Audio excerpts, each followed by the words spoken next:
Hari ini Kamis tanggal 30 Juli tahun 2020, Majelis Rakyat Papua melakukan rapat gabungan kelompok kerja, yaitu kelompok kerja dari adat, perempuan, dan agama dalam rangka pembentukan panitia kerja atau tim kerja untuk menuju rapat dengar pendapat RDP yang akan dilakukan beberapa waktu ke depan.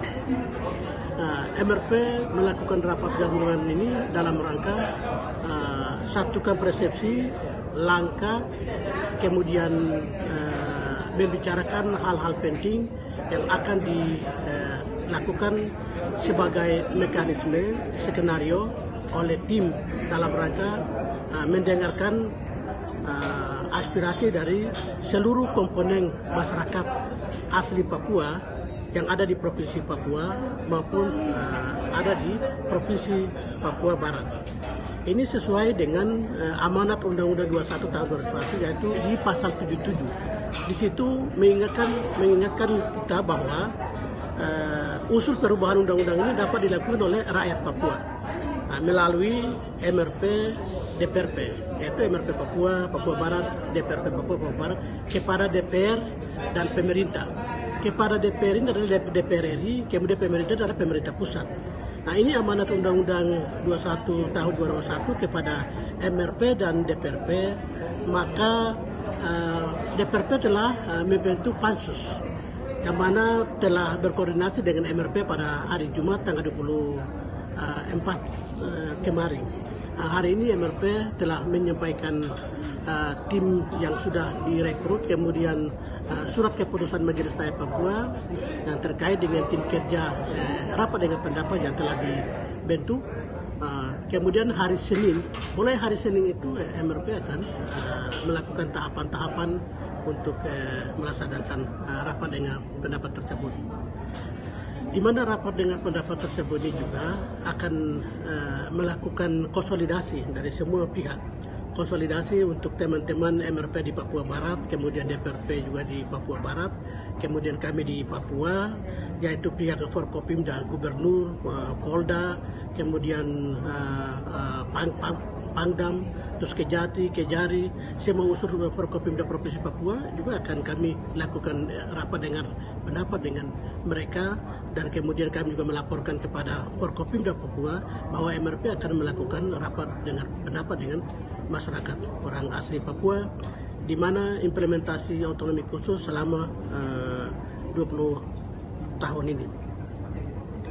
Kenapa MRP mau ingin lakukan RDP dengan rakyat? Karena rakyatlah yang mendapatkan pelaksanaan otonomi khusus sendiri, atau mereka yang penerima pelaksanaan otonomi khusus sendiri.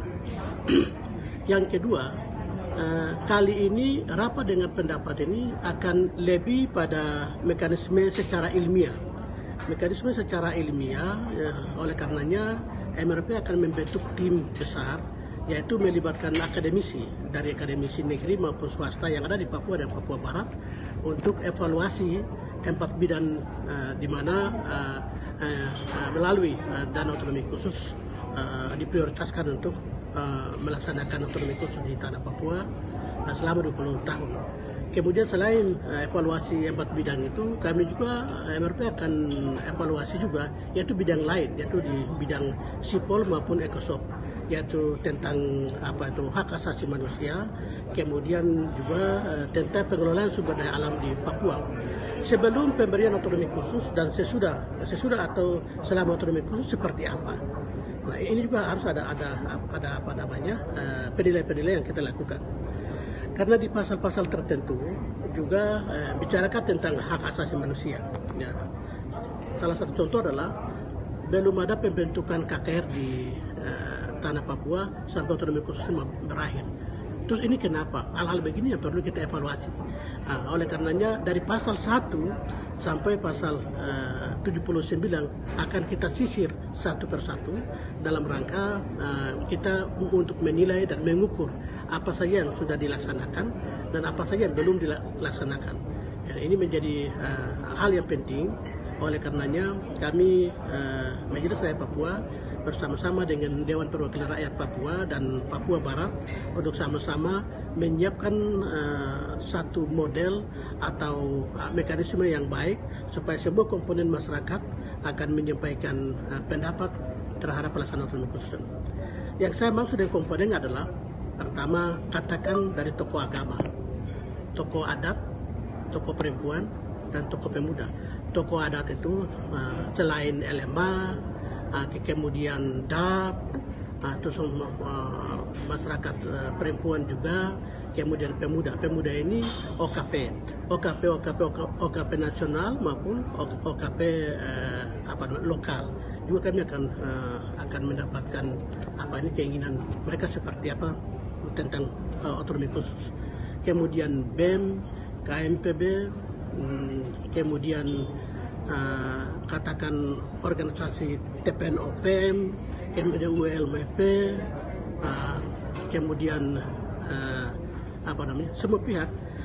semua pihak orang Papua punya organisasi ada di mana-mana. Sebagai orang Papua memberikan masukan, saran kepada implementasi otonomi khusus supaya Papua ke depan lebih baik seperti apa ya menurut mereka bisa menyampaikan kepada Majelis Rakyat Papua dan Dewan Perwakilan Rakyat Papua di dalam mekanisme yang akan disiapkan oleh MRP dan DPRP dalam rangka kita evaluasi pelaksanaan 20 tahun otonomi khusus di tanah Papua. Ya, mekanisme evaluasi yang digagas atau disiapkan oleh Majelis Rakyat Papua dan Dewan Perwakilan Rakyat Papua adalah secara pertanyaan atau kuesioner, kemudian ada ruang yang akan disiapkan untuk semua komponen masyarakat akan menyampaikan aspirasi mereka terhadap OSUS itu. Itu berupa bentuk apapun, kami akan fasilitasi untuk mereka akan menyampaikan aspirasi mereka. Kami hari ini MRP dengar bahwa di kabupaten mulai melakukan gelar demo untuk penolakan, kemudian adik-adik kami mahasiswa di masing-masing asrama atau masing-masing wilayah adat, mereka sudah kompak menyampaikan penolakan. Ya, itu aspirasi. Keinginan mereka itu yang akan disampaikan. Apa yang mereka sampaikan ini, ya tentu saja mereka akan bawa aspirasi itu menyampaikan kepada MRP dan DPRP seketika ruang yang akan dibuka oleh MRP dan DPR. Sehingganya itu menjadi aspirasi di mana akan kita rekomendasikan kepada negara tentunya. Mekanisme seperti apa yang kami lakukan? Karena di dalam pasal 77 jelas akan melaksanakan evaluasi itu sesuai dengan undang-undang yang berlaku. Oleh karenanya aspirasi semua komponen masyarakat orang asli Papua akan dicatat, direkam oleh Majelis Rakyat Papua. Kemudian kami akan pleno. Setelah kami pleno sampaikan kepada DPRP. DPRP tentu akan paripurna itu aspirasi itu dan kita sampaikan kepada DPR dan pemerintah. Waktu lalu MRP sudah dengar Bapak Menteri Dalam Negeri bersama rombongan ke Papua, lebih khusus ke Timika dalam rangka evaluasi otonomi khusus dengan masyarakat. Kami MRP sampai hari ini tidak tahu evaluasi otonomi khusus dalam bentuk apa, terus dengan siapa di Timika. Karena amanat undang-undang itu jelas. Yang memberikan amanat untuk evaluasi itu kepada rakyat. Rakyat yang evaluasi melalui siapa? Itu MRP dan DPRP. Titik. Tidak bilang di situ presiden atau menteri kementerian mana atau lembaga mana, tidak ada. Amanat undang-undang. Jadi kita harus hargai. Dan evaluasi ini harus dibawa di dalam mekanisme yang legal. Tolong di garis bawahi. Dibawa di dalam mekanisme yang legal supaya itu semua dihargai dan aspirasi rakyat itu perlu dijawab ke depannya. Sehingganya saya pikir tidak sepotong-sepotong, kemudian ada lembaga-lembaga yang mau ingin melakukan evaluasi. Dan ini kalau evaluasi yang dilakukan oleh siapapun kan itu kan dasarnya apa? Ya, kami MRP hari ini kerja, DPRP hari ini kerja karena memang ada dasarnya perintah undang-undang. Ya, pada prinsipnya MRP menghargai kebijakan-kebijakan yang dilakukan oleh pemerintah pusat dalam rangka menjawab aspirasi seluruh rakyat Indonesia dan lebih khusus di Papua. Tetapi dalam tanda kutip ya, tapi perlu diingat bahwa Papua itu daerah khusus dan ada undang-undang otonomi khusus. Sehingganya tahun 2015 sampai tahun 2015 itu kami Provinsi Papua dan Papua Barat kami sudah berusaha untuk lakukan evaluasi total Undang-Undang 21 ini, kemudian lahirlah rancangan Undang-Undang Otonomi Khusus Plus. Di mana undang-undang itu telah terabaikan cukup lama, yaitu 7 tahun. Sejak Presiden SBY, kemudian sekarang Jokowi periode kedua ini sudah 7 tahun. 7 tahun dan itu sudah tidak kontrol lagi, draft sampai 14. Terus selanjutnya itu tidak dikontrol oleh rakyat Papua melalui MRP dan FRP. Sehingga saya pikir kalau hari ini sepihak saja mereka dorong Undang-Undang Otonomi Khusus Plus, lebih khusus di pasal 33 tentang keuangan. Kita mau evaluasi ini bukan hanya keuangan saja, karena MRP dan DPRP mau evaluasi karena undang-undang memberi kewenangan ada 2 yang lebih penting. Pertama itu adalah kewenangan. Ya, undang-undang otonomi khusus memberi kewenangan kepada daerah. Kemudian yang kedua itu masalah keuangan. Sehingga mau evaluasi ini dua-duanya tentang kewenangan dan tentang keuangan. Bukan hanya keuangan. Kami dengar bahwa di Jakarta Pusat hanya bicara tentang pasal 33 yaitu tentang keuangan. Ya, saya berharap atau MRP berharap supaya tidak sepotong-sepotong.